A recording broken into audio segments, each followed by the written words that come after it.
4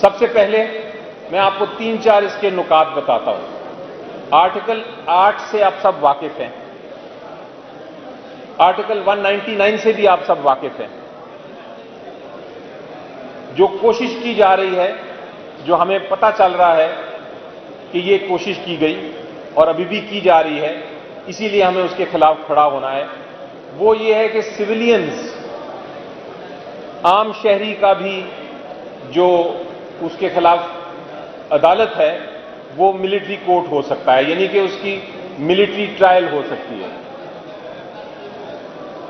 دوسری، آپ کو یاد ہے کہ ہمارے ایک معاشرے میں ایک لعنت تھی، اس کو ہماری عدالتوں نے اور ہم نے بھی کہا ہے کہ کینسر تھا، وہ کینسر تھا لوٹائزم کا۔ ہم نے جو اردو میں ایک لفظ انگریزی کا دیا ہے، لوٹاکسی کہتے ہیں اس کو، یعنی کہ ہارس ٹریڈنگ، جس میں یہ ہوتا ہے کہ آپ کے جو لوگ ہیں، آپ کے جو نمائندے ہیں پارلیمنٹ میں، وہ پیسے کی خاطر یا کسی اور لالچ کے لیے وہ اپنا ووٹ بیچ دیتے ہیں، اور اس کی وجہ سے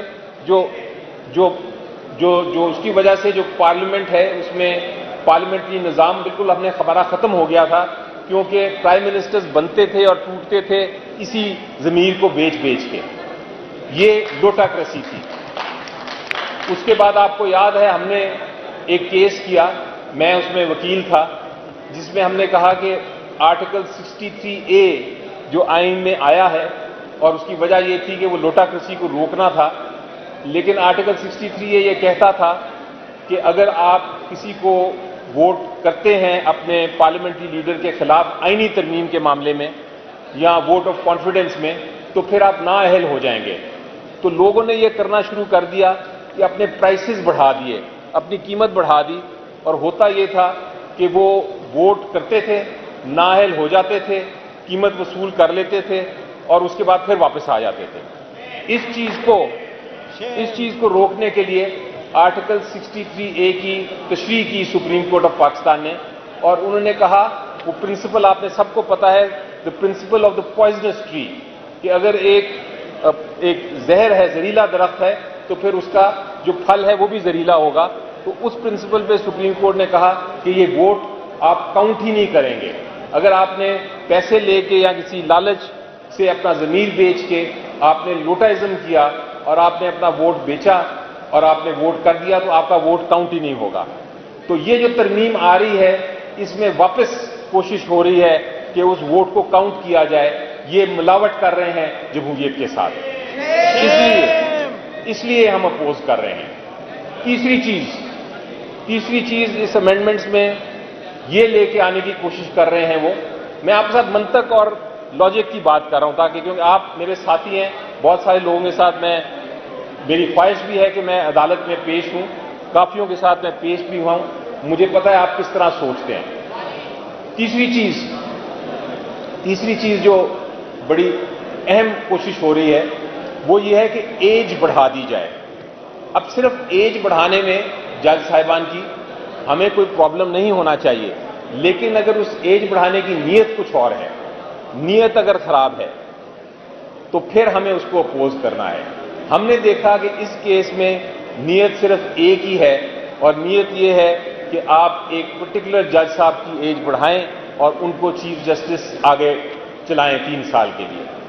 اس میں کیا لاجک ہے، کیا منطق ہے، وہ حکومت کی خواہش ہے، وہ خواہش پوری نہیں ہوگی، لیکن خواہش ہے کہ ہم ایک خاص مخصوص شخص کو چاہتے ہیں، ہم یہ بھی نہیں ہونے دیں گے۔ چوتھی چیز اس کی جو ایک بہت میجر وہ ایک سرجری کرنے جا رہے ہیں، وہ کہتے ہیں ہم ایک نئی عدالت بنائیں گے، اس کو وہ کہتے ہیں ہم آئینی عدالت ہے۔ چلیں، یہ بھی ایک بحث کی بات ہے کہ آئینی عدالت ہونی چاہیے یا نہیں ہونی چاہیے، لیکن اس کے لیے آپ کو بہت سوچ سمجھ کے آگے چلنا ہے۔ یہ نہیں ہو سکتا کہ آپ راتوں رات کے اندھیرے میں کہیں کہ ہم آئینی عدالت بنا رہے ہیں اور ساری قوم جو ہے وہ مان جائے۔ آئینی عدالت آپ طریقے بنانے کے، آئینی عدالت کافی طریقے ہیں، ایک بڑا آسان طریقہ ہے جو میں سجیسٹ کروں گا، اور ہم اگر اس پہ آتے ہیں تو ہم شاید بات بھی کریں، اور وہ یہ ہے کہ ایگزسٹنگ سپریم کورٹ جو ہے اس کے اندر آپ بینچز کہہ دیں، آپ کہتے ہیں جب آئینی معاملہ آئے گا، جو آلریڈی آپ کہہ چکے ہیں اپنے قانون میں، جب آئینی معاملہ آئے گا تو جو ٹاپ سب سے سینئر 5 ججز ہیں اس کا بینچ بنایا جائے گا، وہ سنیں گے آئینی کیسز۔ تو آئینی عدالتوں کا بھی طریقہ کار ہے۔ ہمیں کہا جاتا ہے کہ جناب ہم اس لیے کر رہے ہیں، یہ ایک بیانیہ آیا، ہم اس لیے کر رہے ہیں کہ ہم یہ ریفارم کرنا چاہتے ہیں۔ جج صاحبان جو ہیں وہ آپ کی بات تو مانتے نہیں ہیں، آپ کے جو وکیلوں کے مسائل ہیں اس وقت تو وہ کھڑے نہیں ہوتے، وہ پالیسی میٹرز میں بھی مداخلت کرتے ہیں، وہ سیاسی معاملوں پہ بھی مداخلت کرتے ہیں، وہ میڈیا کے ساتھ اپنی شہرت کے لیے آبزرویشنز دیتے ہیں۔ تو آپ وکلا کیوں ان کے لیے کھڑے ہیں؟ ہم یہ ریفارم کرنا چاہتے ہیں، اس کے لیے ہم قوانین لے کے آ رہے ہیں۔ تو میں یہ کہتا ہوں اس کے جواب میں یہ کہتا ہوں کہ اس وقت جنگ اصولوں کی ہے اور طاقت کے خلاف ہے، اور اصول کی بات یہ ہے کہ ہم وکیل جب ایک اپنا یہ پیشہ اپناتے ہیں تو ہمارے اوپر بہت ساری ذمہ داریاں آ جاتی ہیں۔ یہ ایک ایسا پیشہ ہے جس میں آپ یقین کریں کہ آپ کی ذمہ داریاں زیادہ ہیں، فائدے کم۔ اور 3 ذمہ داریوں کا میں آپ کو ذکر کرنا چاہتا ہوں۔ وہ ذمہ داری کیا ہے؟ وہ پارٹی سے بالا تر ہو کے، وہ کسی گروپ سے بالا تر ہو کے آپ بات کریں گے پرنسپل کی، اصول کی۔ اور وہ بات کیا ہے؟ یہ 3 اصول جو ہیں، جمہوریت پہ اگر کوئی حملہ کرے گا، کوئی بھی ہو، جوڈیشری اگر جمہوریت کے خلاف کوئی آرڈر پاس کرتی ہے ہم ان کے پہ تنقید کریں گے، اور اگر کوئی اور طاقت کوشش کرے گی جمہوریت کو ہلانے کی، اس کو نقصان پہنچانے کی، تو پھر ہم اس سے بھی مقابلہ کریں گے۔ یہ پہلا اصول ہے۔ دوسرا اصول یہ ہے کہ اگر ہم بات کرتے ہیں قانون کی حکمرانی کی، کیونکہ ہمارا کام ہے کتابوں سے، دلائل سے لوگوں کو کنونس کرنا، ان کو قائل کرنا اپنی بات پہ۔ اگر کوئی قانون کی حکمرانی کے خلاف کوئی بات کرے گا، ہمارا فرض ہے، اس پیشے کا فرض ہے کہ ہم کھڑے ہو کے اس کا بھی مقابلہ کریں۔ اگر سڑکوں پہ آ کے پروٹیسٹ کرنا پڑے تو ہم پھر وہ بھی کریں۔ اور تیسری بھی بڑی اہم چیز ہے، اور وہ یہ ہے کہ اگر کوئی ہماری جوڈیشری کی آزادی، میں ججز کو آپ چھوڑ دیجئے، جج کی پرسنالٹیز کو چھوڑ دیں، جوڈیشری کی، عدلیہ کی آزادی کی اگر کوئی بات کرتا ہے تو اس کو نقصان پہنچانے کی کوشش کرتا ہے تو اس کی حفاظت کرنا بھی ہمارا فرض ہے۔ یہ ہمارے پیشے کا فرض ہے۔ جب ہم کالے کوٹ کی بات کرتے ہیں تو صرف کالا کوٹ نہیں، میری نظر میں اس کے ساتھ پوری ذمہ داری ہے قوم کی۔ قوم ہمیں دیکھتی ہے کہ یہ لوگ بڑے سویلائزڈ لوگ ہیں، یہ لوگ بڑے عقل مند لوگ ہیں، یہ بڑے پڑھے لکھے لوگ ہیں، یہ اچھی باتیں کرتے ہیں۔ تو ہم نے دکھایا ہے اسی ہال سے اسی بار نے، یہاں بار کے پریزیڈنٹس کی بھی تصویریں ہیں اور ججز کی بھی اس کورٹ کی تصویریں ہیں، اسی بار نے دکھایا ہے کہ جب بھی ضرورت پڑی ہے قوم کو ان 3 اصولوں کے لیے تو پھر ایک موومنٹ چلی ہے۔ تو میں آج وارننگ دینا چاہتا ہوں کہ آپ اس ہارنٹس نیسٹ کو نہ چھیڑیں۔ یہ ایک پاکستان کی عوام کا دل ہے اور دماغ ہے، ان کو نہ چھیڑیں، کیونکہ ایک بار یہ آ گئے باہر تو پھر پوری قوم ان کے پیچھے لگے گی۔ اس لیے رک جائیں، ابھی جو آپ کرنے جا رہے ہیں رک جائیں۔ آپ کے پاس نمبرز بھی نہیں ہیں بائی دا وے، یہ بھی میں آپ کو بتا دوں۔ ان کا خیال ہے کہ یہ نمبرز لے آئیں گے، ان کے پاس نمبرز بھی نہیں ہیں، ابھی یہ ہوا میں ہی باتیں کیے جا رہے ہیں۔ لیکن یہ اچھی بات یہ ہے کہ وکلا ان ہوا کی باتوں کو بھی دیکھتے ہوئے اکٹھے ہو گئے ہیں اور کہہ رہے ہیں کہ نہیں، بس اور نہیں۔ اور یہی میرا میسج ہوگا آپ کو، منطق سے، دلائل سے اپنی سوسائٹی کو اپنے ساتھ کریں، ان کو بتائیں کہ یہ کتنا بڑا نقصان ہونے جا رہا ہے اور اس نقصان کو ہم کبھی کسی صورت میں منظور نہیں کریں گے۔